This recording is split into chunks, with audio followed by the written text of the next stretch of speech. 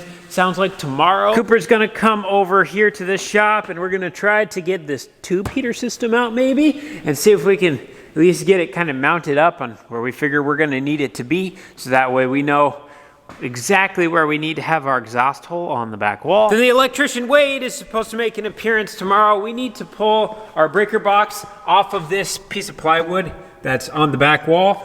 We need to get it flush with the face of this board, so it needs to come out about 4 inches. We did a little bit of visiting with Wade the other day, and he said it'd probably be about $5,000 in labor to run all the conduit and get these lights hooked up. So I'm gonna be on top of a scaffolding here one of these days. I gotta be honest, I'm not used to paying people to do these things. So to me, it just sounds like highway robbery to pay $5,000 to somebody to come in and wire up the inside of this building. Now, if it gets to something that is outside of an area I'm comfortable with, like I totally understand that, because if people have skill sets that I don't have, I pay them to use their skill set. But something like this, like just simple light, simple wiring, basics 101.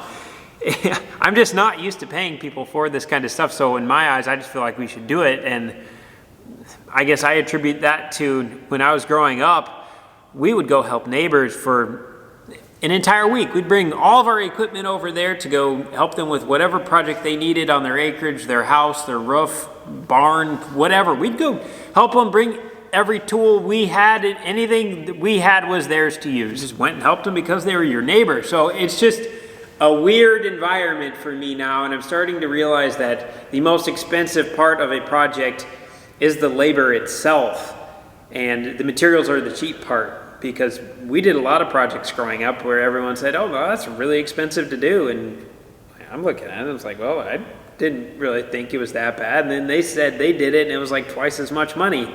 And I guess that's where the labor would have came into play. So I'm learning new things every day.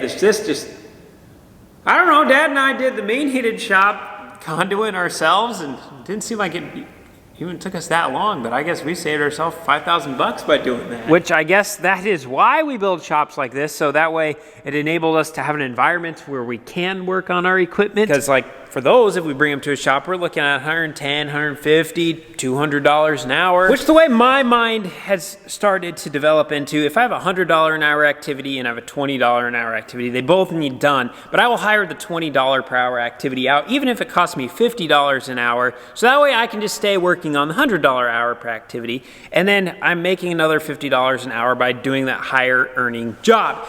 But sometimes we have a $20 an hour activity that allows us to maybe use a different part of our brain that we haven't used for a while, and maybe it looks like a fun job that we just want to do, and we want to live a little bit, or maybe we just want to expand our mental horizon and learn how to do something new, or see what that particular job is actually about. So that's a case where we will set down the $100 per hour activity, and then we will pick up the $20 an hour one, so that way we're just adding something new to our tool belt, and that's perfectly okay. We don't always have to look at everything as hey, that's not the most earning potential you could have by doing that job. You need to delegate that one out to other people, so that way you can just keep doing this one, where like you may enjoy this, but sometimes you want a little break from it, and that's okay. And sometimes it's okay to say, hey, you know what, I'm just gonna take an hour each evening, and I'm just gonna do a couple of them, and sure, it may take me a little bit longer to get them done, but now I'm just saving $5,000 on something that would have just been kind of my leisure time anyway. And then now I got $5,000, I can do something else that I would like to do with it. So that's the case for me with these lights. I'm just going to do it. We'll just spend a little bit every day, just get a couple done. And I mean, that's how we've been doing the inside of this building. So we saved like $10,000 by taking a little bit longer to do it. And also we got to learn how to do it, but it was a little bit slower.